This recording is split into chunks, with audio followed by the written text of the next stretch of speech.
Je suis un grand voxophile. J'adore le monde du doublage et j'ai un profond respect pour les personnes qui prêtent leur voix à des acteurs ou des personnages. Et j'aime beaucoup la VF. Mais malheureusement, il y a encore beaucoup d'a priori à cause de pros VO qui se veulent garants de la vérité. Mais aujourd'hui, on va un peu leur péter la gueule, discuter calmement à propos du débat VO contre VF et pourquoi la VF c'est bien. Bonjour à tous et bienvenue dans Geekave. Comme vous l'avez compris, aujourd'hui, on va parler de doublage. Pour les deux du fond qui ne sont pas allés à l'école, le doublage c'est le fait de poser sa voix sur un personnage de film. Cela peut être en film live pour traduire les paroles d'un acteur dans une autre langue, ou bien en animation où le doubleur va réincarner le personnage à l'écran. Je suis un grand fan des doubleurs français. Notre pays regorge de talent en termes de voix, de vocalité. Et j'aime voir mes séries et certains films en VF.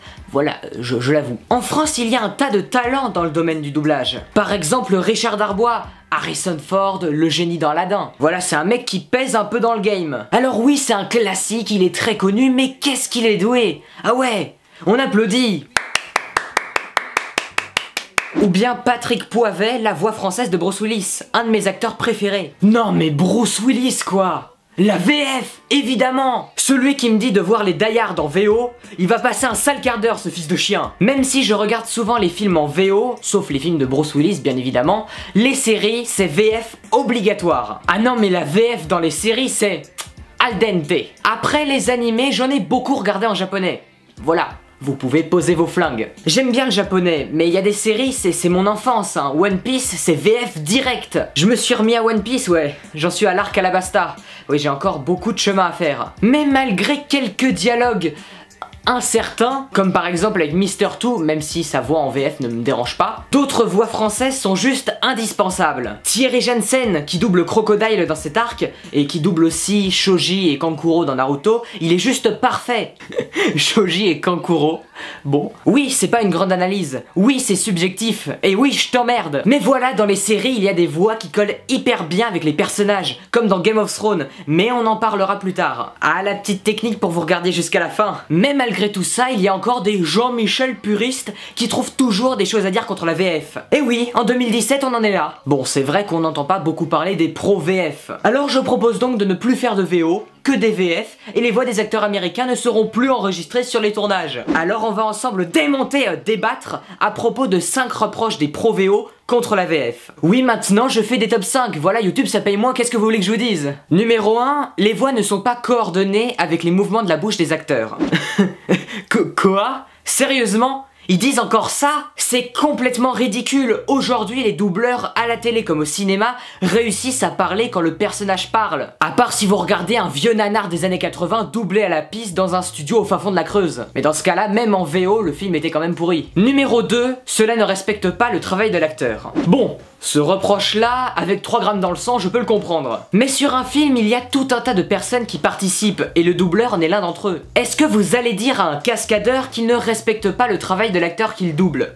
Non! Et puis si le doublage est bon, cela ne fait que transposer le travail de l'acteur. Le doubleur s'imprègne du personnage afin de donner une prestation à la hauteur du jeu de l'acteur. Après, si l'acteur est mauvais, bah un bon doublage peut le sauver. Alors, il y a des VF discrètes, qui restent sobres sur certains films américains pour plaire au grand public. Mais il y a des voix françaises qui rajoutent quelque chose, une présence, un charisme, et qui permettent de sculpter le personnage avec le travail de l'acteur. Bruce Willis, encore une fois, voilà, sa voix française un peu nasillarde et ironique rajoute vraiment quelque chose au personnage. Le doubleur est un acteur en plus qui va aider le spectateur à s'immerger dans l'histoire et qui va donner du volume au personnage en le rendant unique et iconique. Quand je dis qu'il lui donne du volume, je dis pas qu'il est en train de l'engraisser, fais pas le malin. Numéro 3, les doubleurs n'ont pas le temps de travailler leur VF. Alors, il est vrai que pour certains blockbusters, les doubleurs doivent faire leur travail rapidement et la VF passe parfois un peu inaperçue. Mais les VF les plus brillantes, les plus cultes, elles ont été faites par des doubleurs talentueux qui se sont vraiment imprégnés de leur personnage, qui doublent parfois certains acteurs depuis des dizaines d'années et qui sont vraiment habitués à reprendre leur voix à l'écran. Dans les séries par exemple, le doubleur sculpte sa voix au fil des épisodes, il entre dans le personnage afin de lui trouver une voix qui lui va à la perfection. Des séries comme Fringe ou Game of Thrones, je les imagine mal sans VF. La version française est juste dingue et colle tellement bien avec les caractères de chaque personnage. On les sent humains, réels, vrais, car les doubleurs ont tout aussi bien joué que les acteurs dans leur rôle. Numéro 4, les textes en français sont modifiés voire censurés. C'est vrai qu'il y a parfois des censures dans les traductions, mais le plus souvent, elles restent le plus fidèles possible aux versions originales. Le doublage, c'est un travail d'adaptation, car il faut que les blagues d'un film, les références, soient comprises par le public français. Et c'est pour ça qu'on a pu voir des humoristes comme Alain Chabat et Dominique Farrugia diriger la traduction de Wayne's World, afin d'adapter l'humour du film en français. Mais il peut y avoir des censures, notamment sur les animés, comme par exemple avec Dragon Ball Super, qui avait été censuré par la chaîne Toonami et non par le studio de doublage,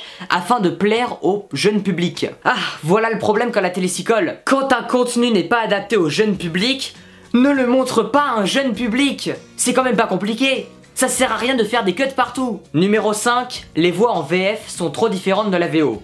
Est-ce que c'est mal? Si ça ajoute vraiment quelque chose à la version originale et que ça permet encore plus de caractériser le personnage, est-ce que c'est si horrible que ça? C'est une question rhétorique, ne réponds pas. Une voix différente peut rendre un personnage encore plus fort, charismatique, unique. Par exemple dans Big Bang Theory, la VF est tellement mieux que les voix originales des acteurs. Et là on a vraiment l'impression qu'ils parlent en français tellement les mouvements de la bouche sont bien coordonnés avec les voix. Ou encore dans South Park, Christophe Lemoine est un génie du doublage. Il double Cartman et Butters, deux personnages totalement opposés à la perfection. Et il les rend vraiment uniques et marquants. Alors qu'en VO ils sont obligés d'autotuner leur voix. Jul fait du doublage. LOL. Après il y a des voix en français qui sont très proches des voix originales, comme celle de Thierry Desroses qui double Samuel L. Jackson. J'adore Samuel L. Jackson, c'est un de mes acteurs préférés.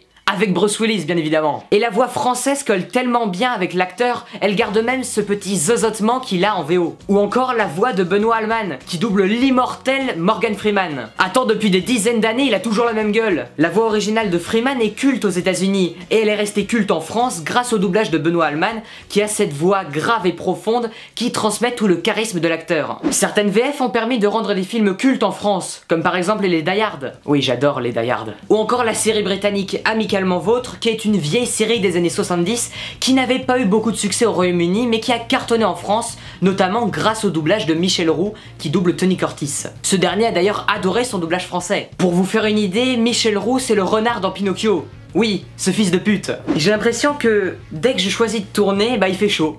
Voilà. Ou encore un très bon exemple, Philippe Pétieux, la voix d'Homer Simpson. C'est la voix de mon enfance. Les Simpsons est une série qui a bercé toute ma jeunesse. Et sa voix a été longuement travaillée avant d'arriver à ce chef-d'œuvre qu'est Homer. Et peut-être que cette série n'aurait pas eu autant de succès en France sans un doublage de cette qualité. Même Matt Groening, le créateur des Simpsons, a dit que la VF était sa version préférée. Il a lui-même choisi la voix. Alors pour tous les puristes qui veulent suivre la volonté du créateur, même les Américains devraient voir les Simpsons en français. Bref, la VF, c'est super. Même s'il y en a certains qui ont été traumatisés à cause des doublages des années 80. Comme les méchants dans Nicky Larson, qui ont l'air complètement cons en français pour rendre la série plus drôle et plus grand public. La télé, encore la télé. Après, les mangas n'auraient peut-être pas eu autant de succès en France sans la diffusion de ces dessins animés à la télé. Donc merci le Club Dorothée. Alors qu'on aurait quoi plus tard comme héritage de la télé d'aujourd'hui? Une biographie de Cyril Hanouna? Oh voilà les enfants, Cyril Hanouna c'était un peu comme notre deuxième papa. Oh non! Le travail d'un doubleur n'est pas à prendre à la légère, c'est un véritable travail d'interprétation. Et dire que maintenant on donne ce métier à des acteurs qui ne sont pas doubleurs ou bien à des youtubeurs.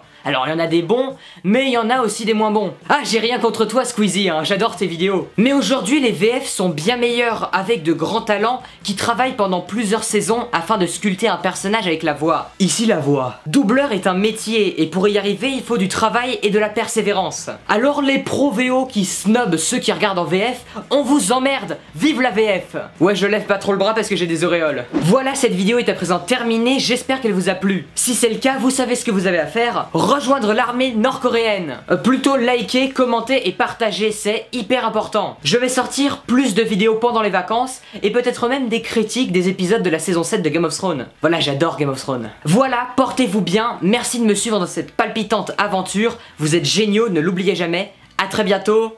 Ciao. Il y a une goutte de sueur qui est tombée.